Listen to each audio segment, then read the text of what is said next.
สงสัยมันรูดพี่น้องเห็นแต่คนมันติด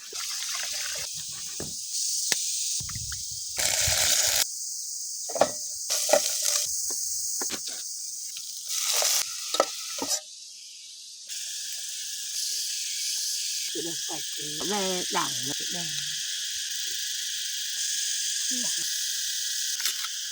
อย่าลืมกดไลค์กดแชร์และกดติดตามเด้อพี่น้อง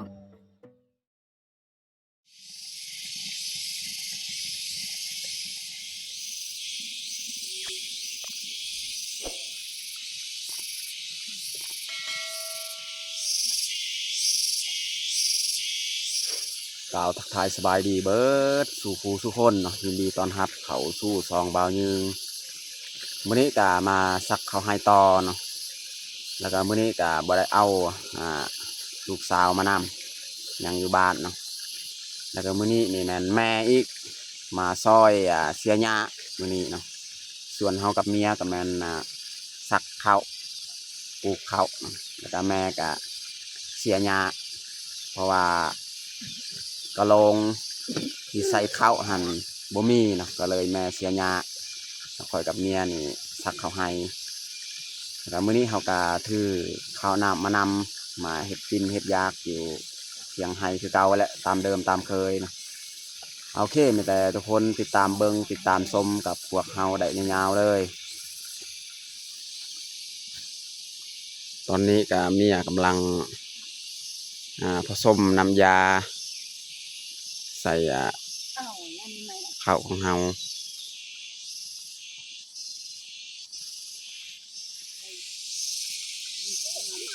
ตอนนี้เฮาก็เตรียมออกแม่ออกแล้วแม่ในแม่นเสียหญ้าแถวนี้แหละปอดมันหกครับส่วนเฮากับเมียก็ไปซักข้าวทางนั้นเนาะซักข้าวให้ถึงหญ้าอันนี้หกแห้งขนาดพี่น้อง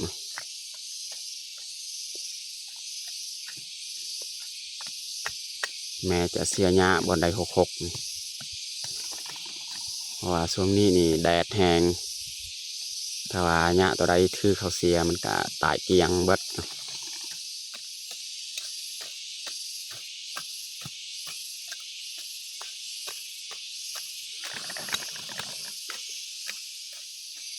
แม่เนี่ยทุกครั้งแบบนี้เลยเวลาเสียหญ้าเสียยังก็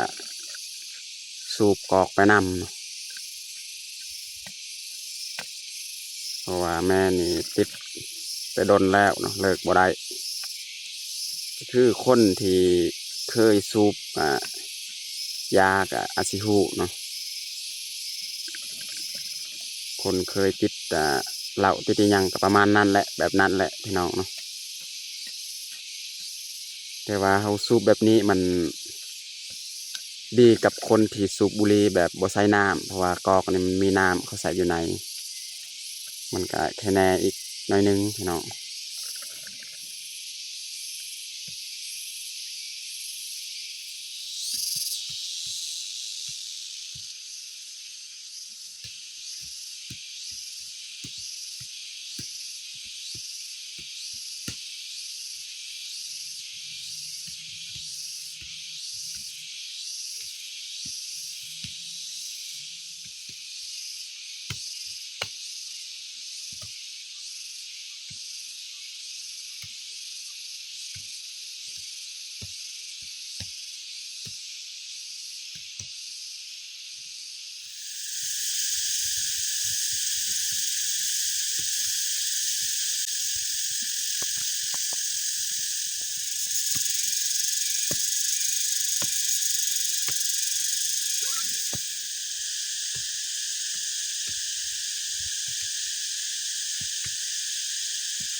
เขาซักกันนี่ก็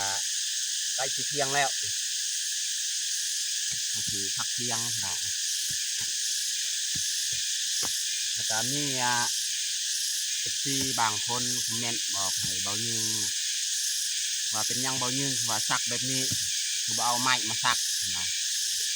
ก็คือเบายิงก็เลือกแบบนี้นี่มันไวกว่าเขาซักกับไม้เพราะซักกับไม้นี่ มันจะใส่ช่องคนผู้หนึ่งซักกับผู้หนึ่งนี่ป้อนเข้าแต่ว่าคือเบายึงเฮ็ดแบบนี้นี่บ่มีผู้ป้อนเลยเขาซักป้อนเลยก็ซักป้อนเลยแบบนี้มันจะไวกลัวพี่น้องถ้าว่าผู้หนึ่งซักผู้หนึ่งก็ต้องก้มไปป้อนอีกนะตัวเขาซักกับใหม่ซักกับเล็กแบกมันจะไวกลัวนะก็ป้อนน้ำซักป้อนน้ำเลย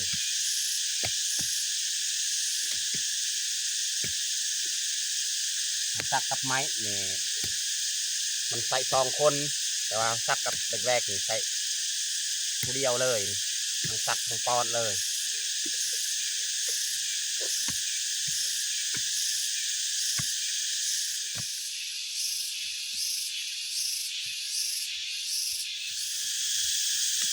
ตอนนี้เฮากาสีผักเทียงแล้วแหละสักแม่นแล้วแนวที่เขาผสมมันบัดก่อนเพราะว่าคาบเสาในแมนคนละกระตุกหันเขาใส่เบัดตอนนั้นเขาก็พักพรเพราะว่าปกติสำนักเขาใส่หอดเทียงละแม่ก็นั่งพักพรเสียหยาทั้งนั้นเขาสีผักเทียงตอนนี้เขาก็สีพักเทียงให้เมียดังฟืนดังไฟก่อนคอยสิไปยามเบิงกับดักก่อนอีกเนาะเมื่อวานเขาก็บริยามกับดักกันเขาสิไปยามมื้อนี้อีกเนาะแม่ยังบ่ทันมาเนาะเขาสิไปยามกับดักก่อนเอากับดักลังนี้หายไปใส่เลยโอ้สงสัยมันรูดพี่น้องนี่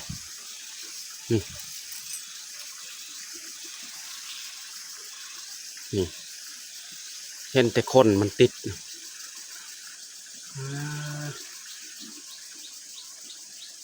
โอ้เสียดายลังอันนี้ซ่องเทื่ออะไรยามมันรูดแบบนี้ตลอด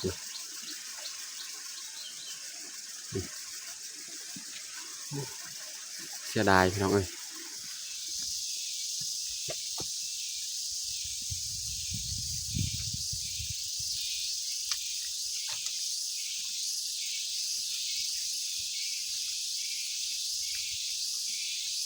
พยายามกับดักกับ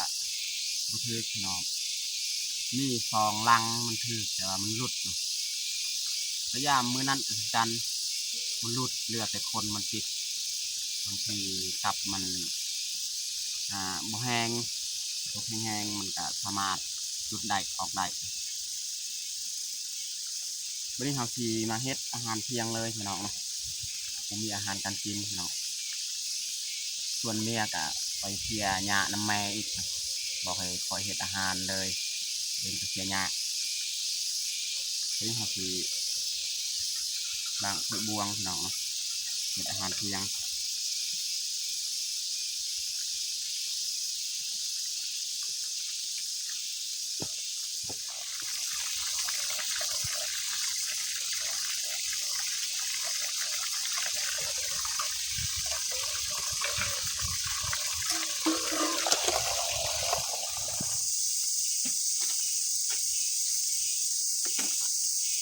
อาหารเที่ยงมื้อนี้ก็บ่มีหยังหลายพี่น้องเนาะ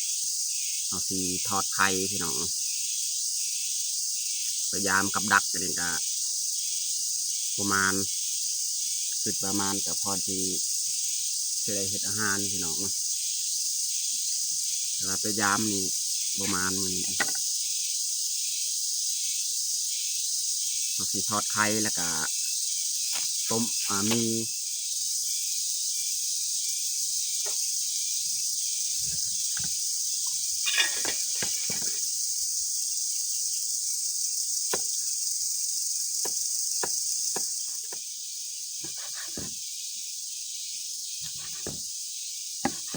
ซอยพริกซอยกระเทียมหอมแดงพี่น้องสีมาผสมใส่ไข่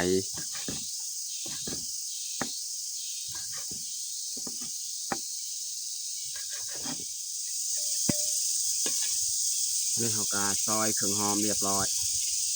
จะมาตีไข่เลยไข่ช้ำนวยน้อง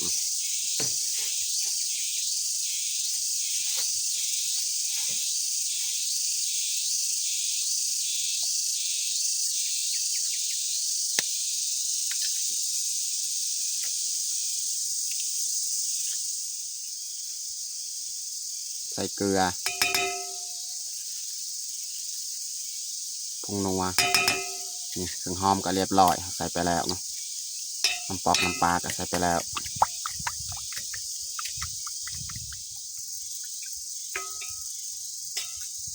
เรียบร้อย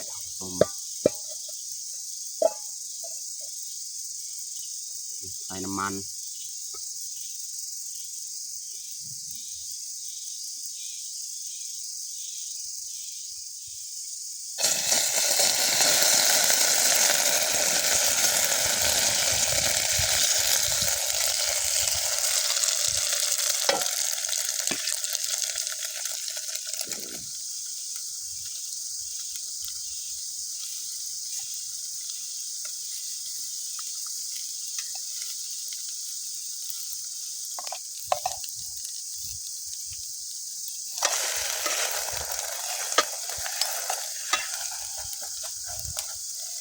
จะปีดเลยเป็นแผ่นเลยพี่น้อง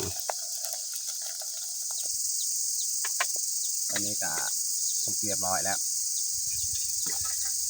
ทอดไข่ของเรา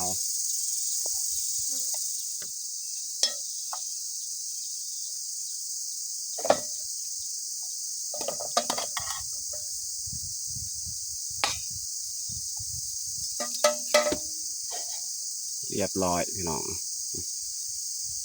ทอดไข่งามๆ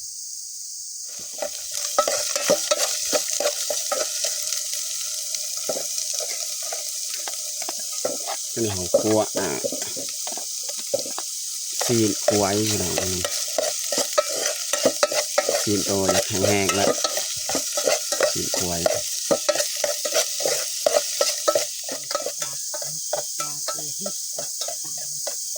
ตั้งเลยครับ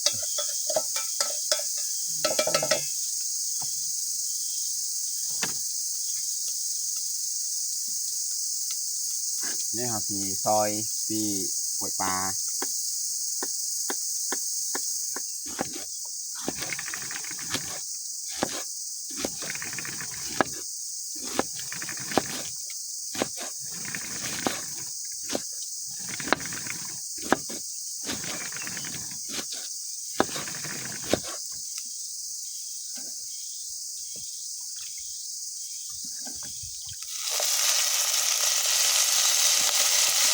ใส่สีกล้วยปลาหัวใส่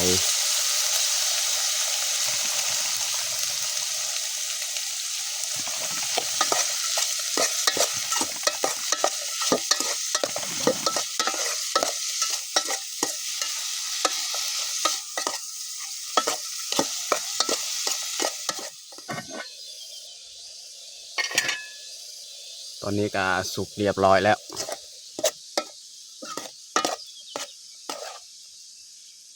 ขัวซีนควายใส่ปีกล้วยพี่น้องเนาะปีกล้วยปลา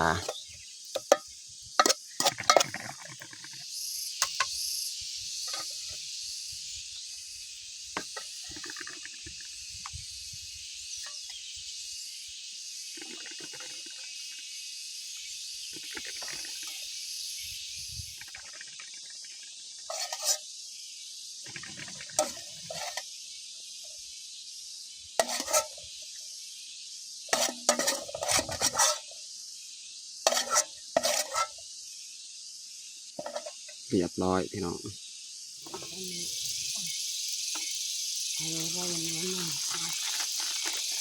นี่เขาคั่วปีกล้วยกันแล้วบริหารที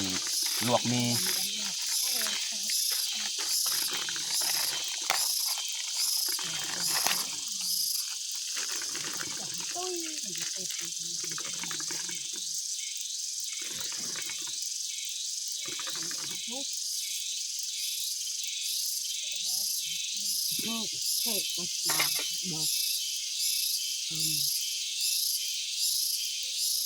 dạ muốn nghe đem ăn ใส่ chắc มีบัดนี้ cái chắc mà ra là bên bớt đào không còn dầm chậu nó phải bèo anh nè và thì phạt rồi ตอนนี้ก็สุกเรียบร้อยพี่น้องเนาะต้มมีใส่หอมบัว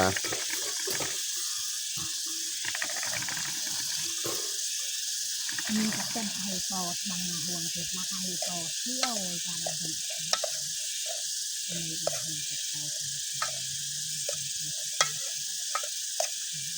là làm phép để ra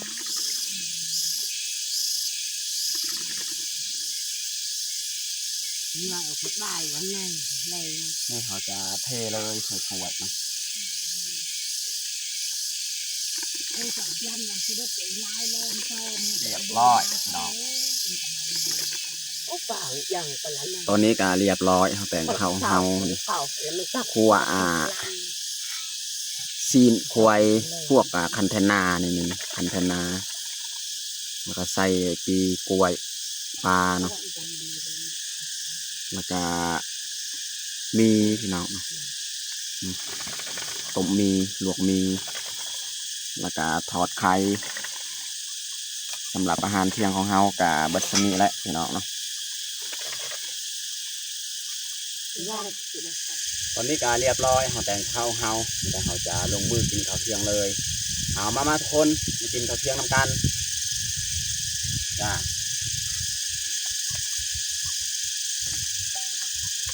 เจ้าอยู่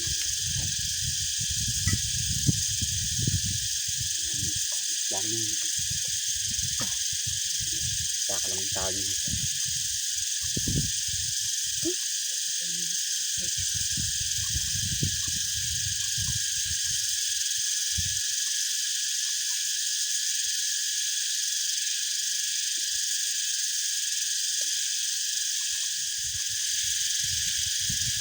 แม่นี่จะมือแรกมาอยู่ให้เฮามาช่วยเสียหญ้า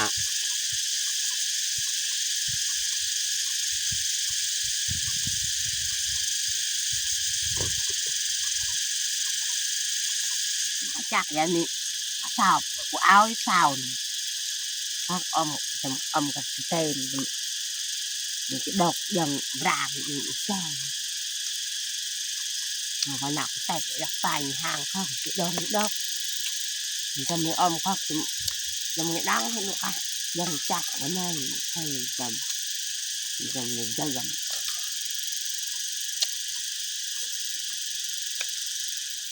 anh lấy ốc là chỗ em này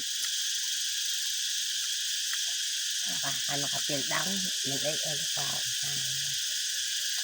mình được cái tài mình chơi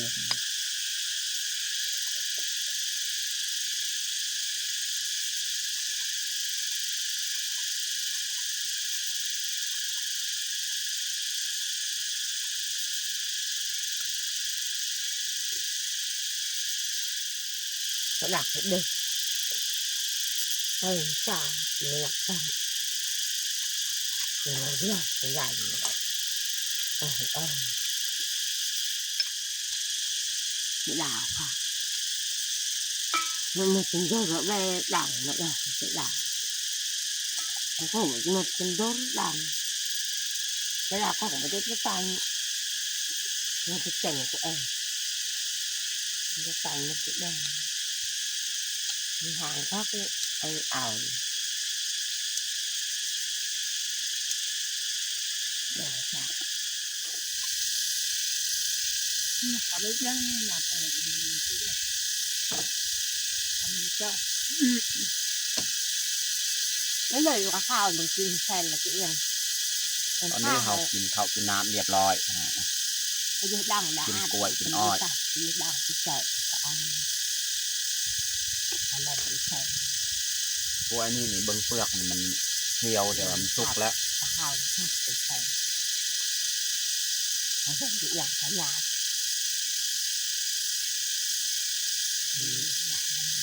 กล้วยนี่แบบนี้เลยมีของมัน มีเคี้ยวแต่ว่าข้างในมันสุก anh làm tiền mình lên cái dao của chợ à mới cào quả cao cần tiêu mặt cái trâu đi lên